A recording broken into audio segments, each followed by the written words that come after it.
incoerente dentro do nosso meio cristão. Eu vejo cristão atacando cristão. Gente, nós somos de um só reino, que tem um só rei. Então não é sobre o meu ministério, o ministério tal, o ministério aqui, o ministério...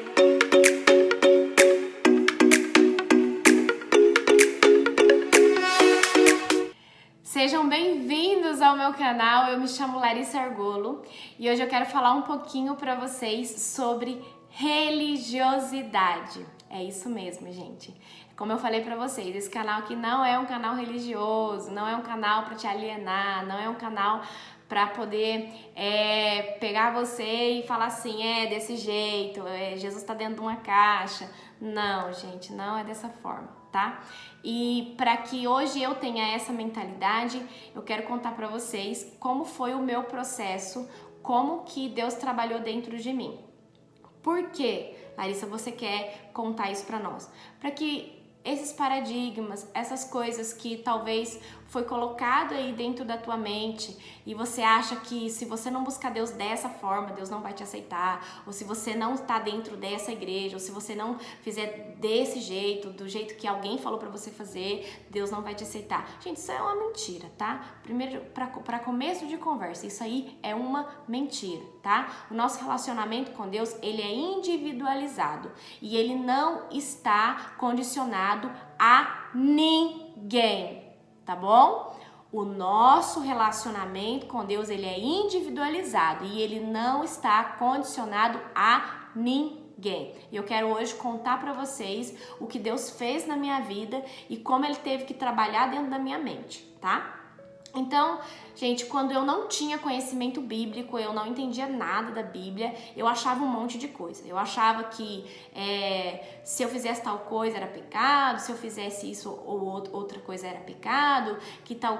eu tinha, tipo assim, alguns padrões que eu via dentro das igrejas, que as igrejas falavam, que tinha que ser assim, tinha que ser assado, tinha que ser daquele jeito, daquele outro. Então eu acabava tomando aquilo ali como verdade, porque eu não lia a palavra de Deus, e então eu achava que aquilo ali estava dentro da Bíblia, mas na verdade não estava, tá? Então quando eu me levantei, eu falei assim, cara, eu vou ler a Bíblia, eu vou entender quem é Deus, eu fiquei muito chocada. Eu tive um susto muito grande, porque eu vi muita coisa que tem aí por aí em alguns lugares que não é contexto bíblico, não é bíblico. Foi coisas que o homem inventou, e o homem inventou para alienar e para escravizar outros homens, outras mulheres. Então eu falei, bom, se não tá na Bíblia, eu não preciso me submeter a esse jugo. Eu não me preciso submeter a esse jugo, porque a Bíblia fala, conheceis a verdade vos libertará, então você é livre para você escolher, né? O que você vai fazer, aonde você vai, se você vai, você vai se submeter a algum jugo de algum lugar, né? Por estar ali naquela casa espiritual ou debaixo de uma autoridade espiritual, isso aí é você que vai escolher. Mas eu quero dizer para você que a maioria da religiosidade que as pessoas estão aí presas foi o homem que inventou. Foi o homem que inventou, não tá na Bíblia. Não tá na Bíblia. Gente, Jesus fez cada um de nós para sermos livres. E quando eu falo de liberdade, é você não ser alienado por ninguém, é você ter autonomia, é você ser o sacerdote, a sacerdotisa da sua casa, é você ser o pilar espiritual da tua casa. E eu não entendia isso, porque eu achava que sempre tinha que ter alguém ali, que eu tinha que prestar conta aqui na terra. Gente, a única pessoa que você tem que prestar conta é para Deus, é para Jesus. É a única pessoa que você tem que prestar conta da sua vida espiritual, né? Eu não tô falando na situação de um casamento, lógico, a mulher ela deve prestar conta pro marido, o marido deve prestar conta pra mulher sim, né? Eles são uma carne só e cada um, né, andam junto, né? E tem que se prestar conta um do outro. Filhos têm que prestar conta pros seus pais, né? Trabalhistas têm que prestar conta pros seus chefes, mas eu estou falando na área espiritual. Então, o que aconteceu comigo? Eu li a Bíblia na minha perspectiva, eu falei, olha, aqui não faz sentido as coisas que eu achava que era uma verdade, isso aqui não é uma verdade, isso aqui tá fora do que as pessoas estão fazendo. E eu vou falar algo pra vocês, gente, algo assim que é uma das coisas que me chocou muito, quando eu vi que na Bíblia ninguém expulsava ninguém de igreja. E hoje eu vejo muita gente expulsando pessoas de dentro da igreja. Cara, a igreja não é do homem, a igreja é de Deus. Aquele lugar ali que tá falando que é a casa de Deus, ela não é daquele homem que tá ali na liderança daquele lugar. A igreja, ela é do Senhor e ela é para os oprimidos, ela é para as prostitutas, ela é para a gente que tá doente. Não é, gente, eu vejo quando eu via as pessoas me contar, olha, Larissa, eu fui expulsa de tal igreja, aconteceu isso comigo. Cara, eu fico pasma porque eu falo, que Jesus é esse que eles estão pregando? Jesus é amor. Jesus é acolhimento. Jesus não exclui ninguém, Jesus não rejeita ninguém, pelo contrário, Jesus senta na mesa com os pecadores e fala ainda, eu vim para estes. Então, gente, igreja em primeiro lugar, célula, movimento, ministério, é hospital, é lugar para gente doente mesmo, tá? Então, eu acho ridículo o que hoje eu vejo muitas coisas acontecendo por aí, gente expulsando, homens expulsando pessoas de dentro de um lugar por achar que aquela pessoa é indigna de estar ali. E eu acho que isso é uma covardia muito grande, porque em primeiro lugar, aquela casa que fala que é casa de Deus, quem governa ela é Jesus. Quem governa ela é o próprio Deus. O homem tá ali só para coordenar, só para ser o mordomo daquele lugar, só para ser o porta-voz daquele lugar. Ele não tá ali para excluir ninguém e para diminuir ninguém. Então, foram coisas como essas que eu comecei a ver dentro da Bíblia, que não tinha, né? Eu não vi isso, né? Dentro da Bíblia, como várias outras coisas também que eu falei, cara, por que estão fazendo isso aí fora? Não faz sentido. Então, eu li na minha perspectiva. Eu também, gente, eu não estudei só texto, né, sem contexto, eu fui a fundo, né, eu escutei muitas pregações. Tem um pastor que as pregações dele me edificaram demais. Eu falo assim que foi o meu mindset, foi a minha mudança de mentalidade e foi as pregações desse pastor que fez com que eu tivesse um aceleramento espiritual. Ele chama Luciano Subirá. E a gente tem que dar honra, né, a quem merece honra. Então, eu quero dar honra ao pastor Luciano Subirá, que foi uma ferramenta muito importante no ano em que eu tirei para encontrar Deus. Eu lembro que chegou perto do meu aniversário e eu falei, Deus, eu quero um presente, mas eu quero algo espiritual. E eu lembro que naqueles dias o pastor estava na Lagoinha pregando sobre os dons do Espírito Santo. E, gente, cada dia que eu via aquela pregação do pastor Luciano, porque ele é o cara que domina, né, dentro dessa parte dos 9 dons do Espírito Santo, ele explica com uma dinâmica, com uma didática que eu nunca vi na minha vida. E quando eu via ele explicando aquilo ali ardia no meu coração, aquilo queimava no meu coração. Eu chorava porque eu falava assim, Deus, eu quero isso pra mim, eu quero isso pra minha vida. Eu quero ter as experiências que esse homem teve. E esse homem, ele foi uma grande ferramenta, instrumento de Deus na minha vida. Então, gente, Deus teve que quebrar todos os paradoxos, paradigmas, os engessamentos que eu tinha, né? E foi lendo a palavra de Deus, foi tentando olhar com a minha perspectiva racional, né? Porque uma coisa é você ser instruído por uma verdade de alguém que fala pra você, não, isso aqui é a verdade. Mas quando você lê a palavra de Deus e você fala, cara, mas a sua verdade, ela não bate com a verdade que é a Bíblia e eu prefiro ficar com a verdade bíblica. Então a gente tem que ter muito cuidado para não ser alienado, para não ser cegado e para não começar a sair por aí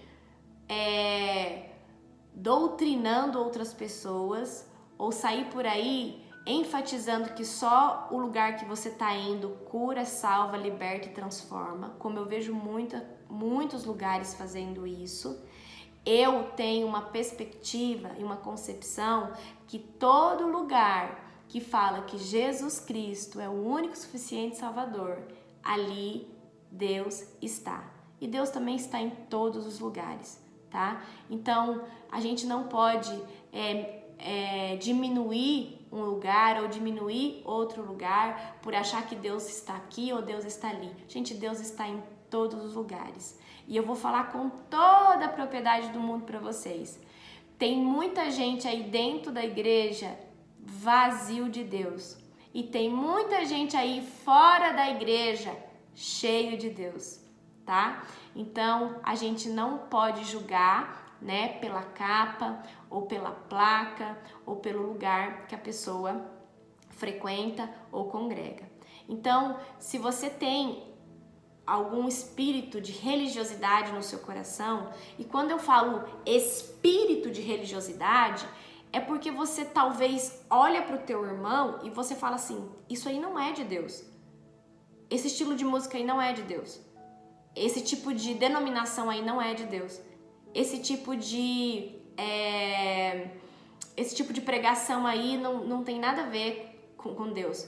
Porque talvez você foi criado dentro de um formato muito tradicionalista e talvez você idealizou que só aquilo ali é a verdade, só aquilo ali é o certo. Gente, não é assim. Quando eu comecei a ter uma vida com Deus, um dia Deus falou bem assim comigo. Filha, eu tenho várias metodologias para alcançar almas.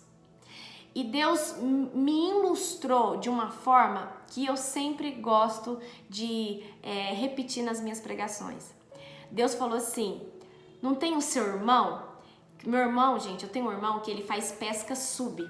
Ele mergulha, né, na apneia, no fôlego dele, ele desce com um arpão, ele vai lá embaixo da água, ele escolhe o peixe, ele atira no peixe, ele pesca o peixe seletivamente, aquele que ele quer, com essa prática de pescaria. Ele falou assim, não tem o seu irmão que faz pesca sub? Tem aquele que pesca com rede, tem aquele que pesca com vara de bambu, tem aquele que pesca tarrafiano, tem aquele que pesca com molinete. Então tem vários tipos de pescar, né? Peixes, tem várias formas de pescar peixe, né? Tem aquelas armadilhas que as pessoas colocam para pegar peixe. Então, metodologias para pescar tem várias. Assim como Deus tem também vários lugares e formas de alcançar pessoas. Então, não é porque você está olhando para um lugar que tem uma metodologia totalmente diferente da que você está acostumada, que aquilo ali não seja da parte de Deus. Por acaso desceu um anjo do céu, o próprio Jesus veio e falou para você que só a sua igreja vai ter salvação? Ou que aquele lugar ali todo mundo vai para o inferno? Posto que não, gente. Então a gente não pode sair daí julgando, que esses são assim, aqueles são assado. Gente, isso eu tive que mudar a minha mentalidade, porque eu realmente criticava muito. Eu era uma das pessoas que eu falava, olha isso daí, olha, isso aí não faz sentido. Mas quando eu entendi que Deus está curando, está salvando em todos os lugares, numa célula, numa igreja tradicionalista, numa igreja pentecostal, numa igreja neopentecostal. Gente, Deus está salvando, Deus está curando, Deus está batizando em todas as esferas. E você precisa ver qual que é a esfera que você mais se adapta, qual que é a esfera que é a sua cara. Porque para alguns, gente, só vai funcionar se ele for de terno buscar Deus, porque para ele a forma de buscar Deus é daquele jeito. E o que você tem que fazer? Respeita porque ele é teu irmão em Cristo também. Mas para outros tem que ser igual lá dentro da Bola de Neve, né? Com um estilo talvez mais roqueiro, com um estilo talvez mais punk, né? Com uma roupa talvez mais descolada. Amém! Tem gente que vai olhar e vai falar assim, misericórdia, será que isso aí é de Deus? Gente, mas é outra metodologia que Deus usa para alcançar almas. Talvez essa pessoa nunca se encaixaria lá na igreja que só tem que usar terno ou tem que usar certa vestimenta. Então, vocês não concordam comigo que Deus está fazendo algo, né? Deus tem multiformas de sabedoria, multiformas de metodologias para alcançar pessoas. Gente, tem gente que é alcançado pela internet. Tem gente que aceitou Jesus pela internet, aceitou Jesus por um canal de YouTube, aceitou Jesus através da vida de um irmão que foi na casa. Gente, a metodologia que Deus usa, ela não importa, mas ela tem o mesmo objetivo. E o objetivo dela é o quê? Alcançar almas. Então, a gente tem que parar de julgar ministérios, de julgar movimentos, de julgar lugares, de julgar pessoas, porque você acha que o seu jeito é o certo e o outro acha que o jeito dele é o certo.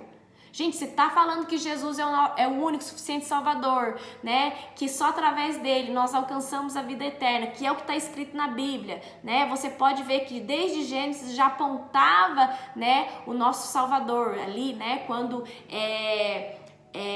Quando Jacó ele vai profetizar na vida, né, dos filhos dele, ele profetiza lá na vida de Judá, ele já fala ali sobre Jesus. Então, Jesus é o caminho, a verdade e a vida. Então, se o lugar que você conhece fala que Jesus é o seu único, suficiente Salvador e que não existe salvação se não for através dele, amém, gente. Eu creio que Jesus está ali, a presença de Deus está ali. Mas a gente tem que parar com esse negócio que nós somos mais certos que os fulanos, nós somos mais certos que os cicranos, né? Então, retenha o que convém, né? Retenha o que te edifica, fica com a parte que é boa para você. E eu vou te dizer algo muito importante. Se você achar que você vai encontrar um lugar perfeito para você congregar, para você participar, para você ser membro, pode ficar na tua casa, que esse lugar não existe, tá? Primeira coisa, igreja, tá? Célula, reunião, ou o que você quiser chamar, é lugar pra gente que tá doente espiritualmente, é lugar pra gente que tá querendo melhorar. Então não existe lugar perfeito. Existe um lugar de restauração, que é onde Deus se movimenta e aonde Deus nos encontra. Então, pessoal, eu vejo muita gente falando assim, eu saí de lá porque tinha o fulano, o cicrano, o beltrano, eu saí de lá porque eu fui muito machucada por esse pastor, Gente, você estava lá por causa do pastor ou você estava lá por causa de Jesus? Né? Também tudo tem limite. Eu sei que em algumas situações que são graves, que eu sei de histórias que são bem graves, né? Que talvez, se ali não dá mais para você, vai para outro lugar, busca outra fonte para você se alimentar espiritualmente, ok? Então, pessoal, o que eu quero deixar aqui para vocês é o seguinte: vamos parar de julgar ministérios, igrejas, porque você não entende a forma de Deus trabalhar. Eu também não entendia, e hoje eu entendo que quando Deus ele levanta o anônimo para começar um movimento e ganhar um monte de gente para Jesus, assim como ele fez comigo, né? Eu nunca imaginei, né, que Deus pudesse me levantar, né, na área da minha casa com uma célula que começou em 7 e hoje eu não tenho ideia já de quanto nós somos. Hoje a gente mudei de casa para uma área que cabia 60, 65 pessoas e hoje a gente está num barracão e a gente é um exército, né? E então a gente não entende a forma de Deus trabalhar, quem Ele escolhe, como Ele levanta. Então a gente tem que parar um pouquinho de julgar, né, as coisas, os ministérios, as pessoas, porque, gente, Deus tem várias formas de pescar almas. E se você não entende a forma que Deus deu para alguns ministérios, para algumas igrejas, para alguns movimentos, então não julgue, não fale nada. Fique com o seu método, com o método que você aprendeu, né? Fique ali, mas não julgue, porque todos nós somos irmãos em Cristo. É aquilo que eu falei. Hoje eu vejo algo muito incoerente dentro do nosso meio cristão. Eu vejo cristão atacando cristão. Gente, nós somos de um só reino, que tem um só rei. Então não é sobre o meu ministério, o ministério tal, o ministério aqui, o ministério ali. Gente, não é sobre ter mais pessoas dentro dessa igreja, ter mais pessoas dentro dessa. Não, é sobre reino. É sobre nós sermos todos um corpo de Cristo. Não importa se tem tantas pessoas lá adorando Jesus em tal congregação, se tem tantas pessoas aqui, se tem tantas pessoas acolá. Gente, o que importa é que nós somos um reino, nós lutamos por um reino. E esse reino é o reino de Jesus Cristo, que é o nosso rei, o nosso Salvador. Então, por que a gente tá brigando? Por que a gente tá apontando? Em vez de estar amando, em vez de estar falando assim, olha, vamos fazer uma coisa legal, olha, que legal, olha, vamos orar junto. Não, eu vejo só uma divisão, eu vejo só ataque, eu vejo só briga, eu vejo só falando que lá é assim, lá é assado. Gente, a gente tem que respeitar também. Olha, como eu já disse em alguns vídeos, né? Talvez para mim é muito difícil, né, estar debaixo de uma igreja cheia de doutrina, né? Porque às vezes eu acho que a doutrina vem primeiro que a busca, né? Às vezes dão mais prioridade, talvez para a doutrina, para aquele regime, né? E acaba às vezes faltando mais de um instigamento para buscar a Deus. Tá? Mas eu respeito, já fiz parte de uma igreja de doutrina que foi a Assembleia de Deus, me abençoou muito, e a partir do momento que você se submete a uma casa espiritual, a um lugar espiritual, você tem sim que obedecer às doutrinas que foram criadas pelos homens, para honrar aquele lugar, para respeitar aquele lugar, porque aquele lugar funciona conforme aquele protocolo. Então, uma época da minha vida, durante um ano, eu fui membra de uma Assembleia de Deus em Curitiba e eu estive ali com as minhas vestes, né, conforme aquela igreja exigia e conforme os padrões que eles exigiam, porque eu queria estar debaixo daquela cobertura espiritual, debaixo daquela atmosfera que era maravilhosa dentro daquela igreja. Então nós temos que respeitar sim, a partir do momento que a gente se submete ao jugo. Agora não adianta a gente chegar lá e querer mudar as coisas que não funcionam dessa maneira, ok? Então, pessoal, o vídeo de hoje é sobre religiosidade. Então, se você tem espírito de religiosidade, eu declaro que no nome de Jesus, isso seja quebrado do seu coração, isso seja quebrado da sua alma e que você possa ter uma nova mudança de mentalidade e que você comece a olhar com uma perspectiva que Deus olha. Gente, Deus está trabalhando em todos os lugares, de formas diferentes, com pessoas diferentes. Entende? Então, pessoal, a gente tem que parar de achar que é dono da verdade, que é dono da igreja, que é dono do evangelho, e a gente tem que entender que Deus trabalha com multiformas de sabedoria, com multiformas de agir. Amém? Então, gente, se esse vídeo fez sentido para você, se te edificou, compartilha com o máximo de pessoas que você puder, deixa aí o seu like, se inscreve no canal, comenta aqui embaixo o que você achou desse vídeo, tá? E um beijo, um super beijo no seu coração e que Deus te abençoe poderosamente.